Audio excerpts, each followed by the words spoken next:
Algo foi anunciado em silêncio. Nenhuma coletiva de imprensa. Nenhuma celebração. Apenas uma declaração. E depois o silêncio. O CEO da Honda estava diante de um pequeno grupo e descreveu um motor que funciona com algo encontrado em todo lugar da Terra. Não petróleo. Não eletricidade. Água. A sala ficou em silêncio. O que se seguiu não foram aplausos. Foi uma reunião a portas fechadas.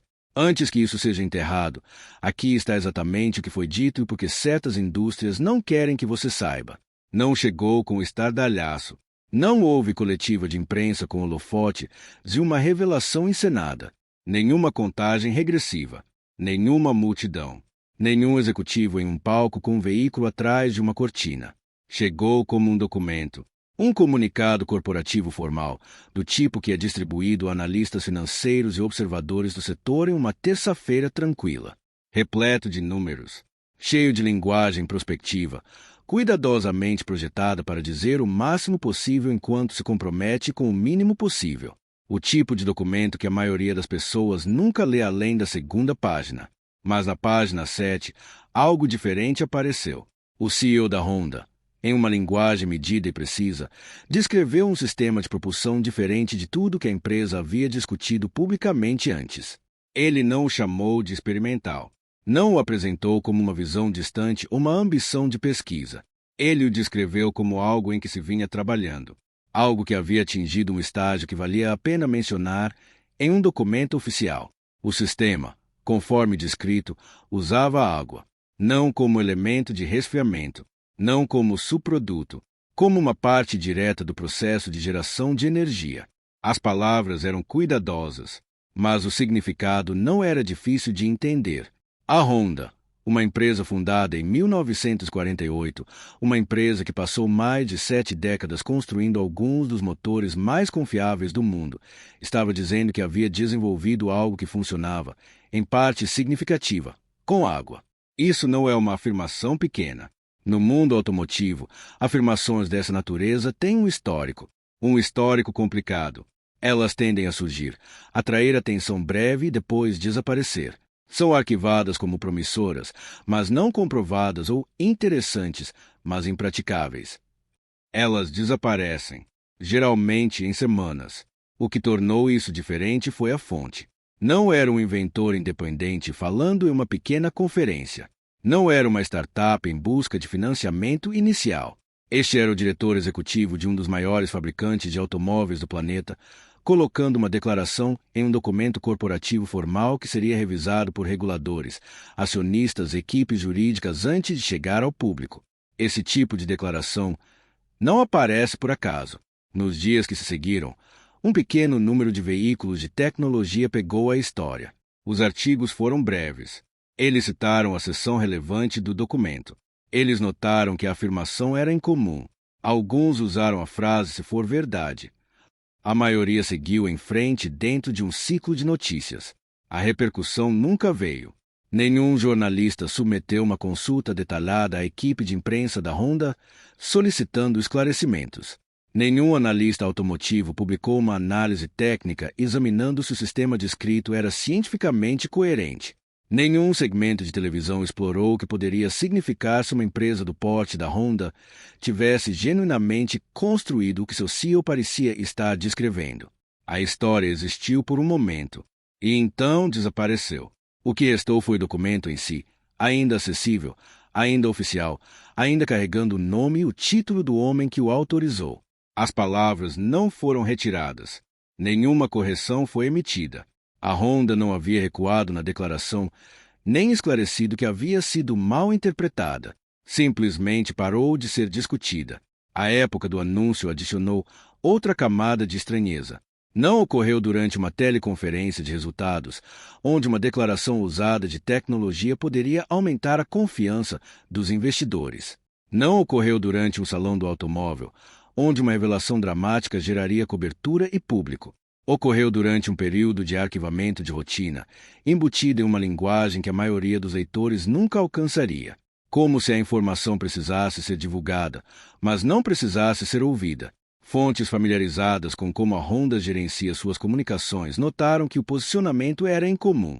Grandes desenvolvimentos tecnológicos, mesmo em estágio inicial, geralmente recebem anúncios dedicados.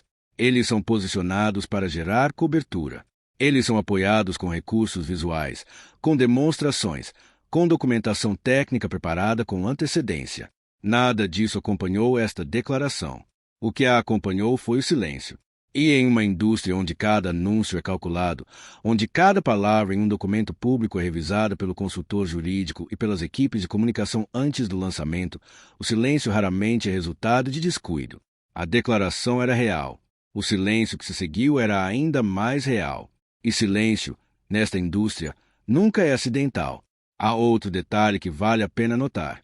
O comunicado veio em um momento específico no calendário automotivo. Apenas algumas semanas antes de uma importante cúpula internacional do setor, onde a política de veículos elétricos seria debatida em nível governamental, onde estruturas de subsídios estavam sendo revisadas, onde vários dos maiores fabricantes de veículos elétricos deveriam apresentar posições unificadas sobre padrões de tecnologia de baterias. A Honda não estava listada como palestrante principal naquela cúpula. Após o anúncio, essa ausência pareceu menos uma questão de agenda e mais uma questão de distanciamento. Empresas que estão prestes a revolucionar uma indústria nem sempre anunciam isso em alto e bom som. Às vezes, as declarações mais silenciosas carregam maior peso. Uma alegação enterrada em um documento corporativo, divulgada em um momento em que a indústria está olhando para outro lugar, carrega um tipo de proteção. Está registrada. Não pode ser negada. Mas também é fácil de ignorar, pelo menos por um tempo.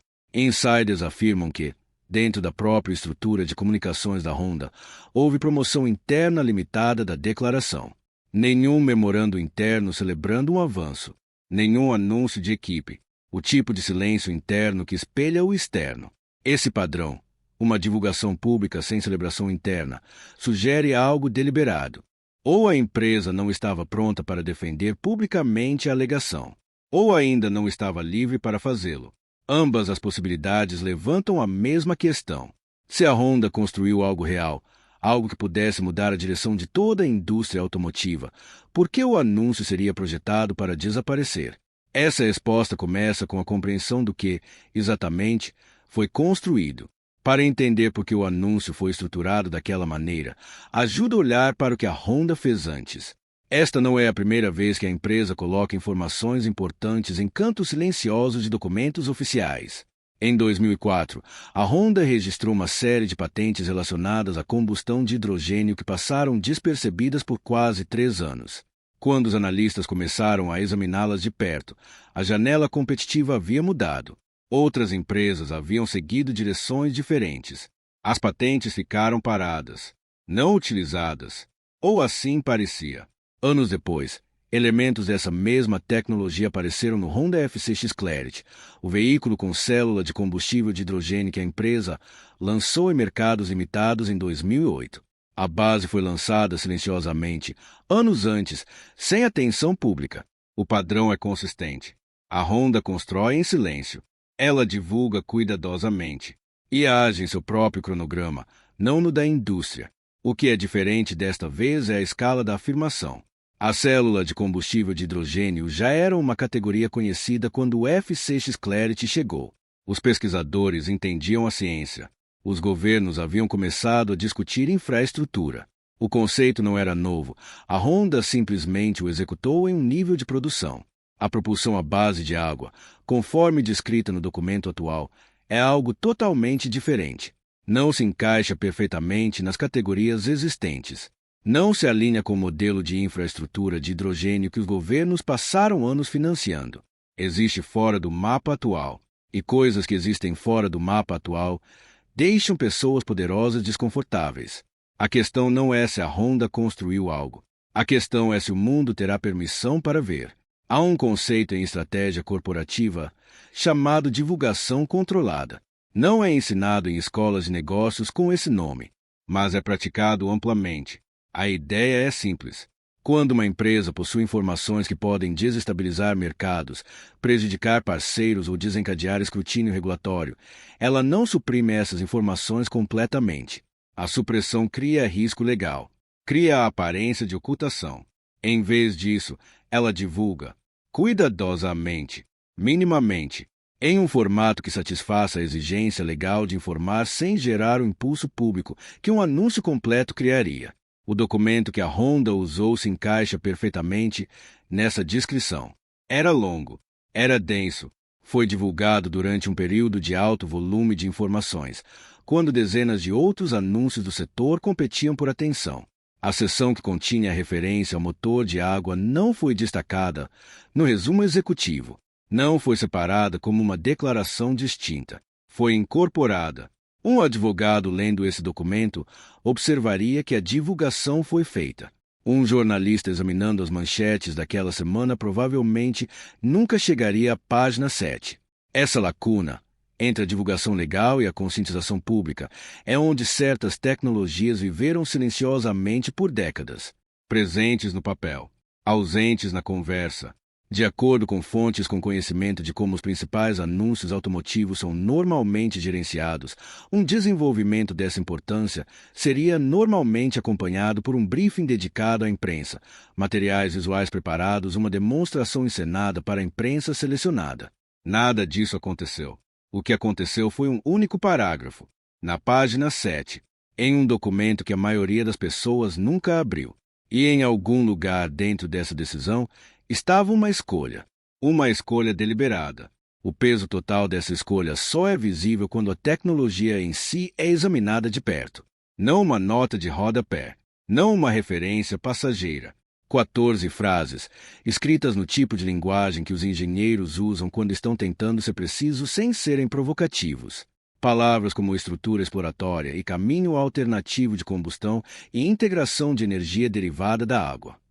Palavras cuidadosas, mas por baixo das palavras cuidadosas havia uma estrutura, uma sequência de alegações que, lidas em ordem, descreviam algo específico. Primeiro, a Honda reconheceu que o sistema havia avançado além da modelagem teórica. Essa frase por si só separava das dezenas de anúncios de conceito que fluem pela indústria automotiva todos os anos. A modelagem teórica é onde as ideias vivem antes de se tornarem reais. Ir além disso significa que algo físico existe. Em segundo lugar, o documento referia-se a testes internos, não simulação, não desempenho projetado. Testes, o que significa que uma versão do sistema foi construída, colocada em um ambiente controlado e operada sob condições observadas. Terceiro, e mais silenciosamente, o documento observou que o sistema havia produzido resultados que eram, na frase exata do CEO, consistentes com a viabilidade para desenvolvimento adicional. Consistentes com a viabilidade. Na linguagem corporativa, essa frase carrega um peso significativo. Não significa promissor. Não significa interessante. Viabilidade significa que funciona em um nível que justifica investimento contínuo. Significa que a função básica foi demonstrada com sucesso suficiente para que a empresa esteja preparada para comprometer mais recursos com ela. Isso não é uma coisa pequena de se colocar em um documento. Isso é uma empresa dizendo, na linguagem mais contida disponível, que algo real foi alcançado. E ainda assim o mundo seguiu em frente. A questão do porquê começa com quem estava prestando atenção. Nem todo mundo perdeu. Em 48 horas após o lançamento do documento, 3 analistas independentes de investimento em energia sinalizaram a seção relevante internamente. Suas notas não foram publicadas. Foram circuladas privadamente dentro das empresas para as quais trabalhavam, para um pequeno número de gerentes de portfólios seniores. Uma dessas notas, que mais tarde surgiu em um boletim informativo do setor financeiro com circulação limitada, descreveu a declaração da Honda como exigindo avaliação adicional imediata. Recomendou que clientes com posições significativas em tecnologia de baterias e infraestrutura de veículos elétricos fossem informados diretamente. Essa não é a linguagem usada para descartar algo. Essa é a linguagem usada quando algo tem potencial de mover mercados. Na mesma janela de 48 horas, a atividade de negociação em várias ações relacionadas ao lítio mostrou irregularidades menores, mas mensuráveis. Nada dramático, nada que desencadeasse uma revisão regulatória por si só. mas o tipo de reposicionamento silencioso que observadores experientes do mercado reconhecem como uma resposta a informações que ainda não chegaram ao público em geral. Fontes familiarizadas com esses padrões de negociação observaram que o momento se alinhava precisamente com a circulação das notas privadas dos analistas. O mercado mais amplo não reagiu. A imprensa financeira geral não conectou os pontos. O documento da Honda permaneceu não examinado na conversa pública, mas em certas salas, em certas empresas, a informação havia chegado. E as pessoas nessas salas entenderam algo que o público, em geral, ainda não teve a chance de entender. O que a Honda havia descrito, se funcionasse em escala como os testes internos sugeriam, não representava simplesmente um novo tipo de motor. Representava o começo do fim de toda uma estrutura da indústria. E essa realização muda tudo sobre o que aconteceu em seguida. A estrutura da indústria em questão levou décadas para ser construída. Não foi construída por acidente. Foi construída por design, por investimento coordenado, por influência política, pelo tipo de planejamento de longo prazo que acontece quando quantidades extremamente grandes de dinheiro se movem em uma única direção e precisam que essa direção permaneça estável. O ecossistema de veículos elétricos, como existe hoje, é o resultado desse planejamento. Minas de lítio foram abertas. Cadeias de suprimentos foram estabelecidas. Gigafábricas de baterias foram construídas a um custo de bilhões por instalação. Redes de carregamento foram implantadas em todos os continentes. Plataformas de software foram construídas em torno da suposição de que os veículos precisariam ser carregados, monitorados e atualizados remotamente. Redes elétricas nacionais inteiras começaram a ser reestruturadas em torno da demanda projetada da adoção de veículos elétricos. Os subsídios governamentais seguiram o investimento. Nos Estados Unidos, na Europa, na China, no Japão, dinheiro público foi comprometido para apoiar a transição para o transporte movido a bateria. Legislação foi aprovada. Prazos foram definidos. Montadoras receberam metas e incentivos alinhados com o futuro que funcionava com baterias. A própria Honda havia participado de partes desse ecossistema. Ela havia anunciado modelos de veículos elétricos. Havia celebrado acordos de parceria com fornecedores de baterias. Havia feito compromissos públicos com prazos de eletrificação que se alinhavam com as expectativas do governo. E então, dentro de um documento silencioso, seu CEO descreveu algo que tornava todo esse planejamento frágil. Não errado, não sem valor, mas frágil, porque uma tecnologia que gera energia a partir da água não precisa de uma mina de lítio, não precisa de uma gigafábrica, não precisa de uma rede de carregamento. Ela precisa de água. E a água está em toda parte,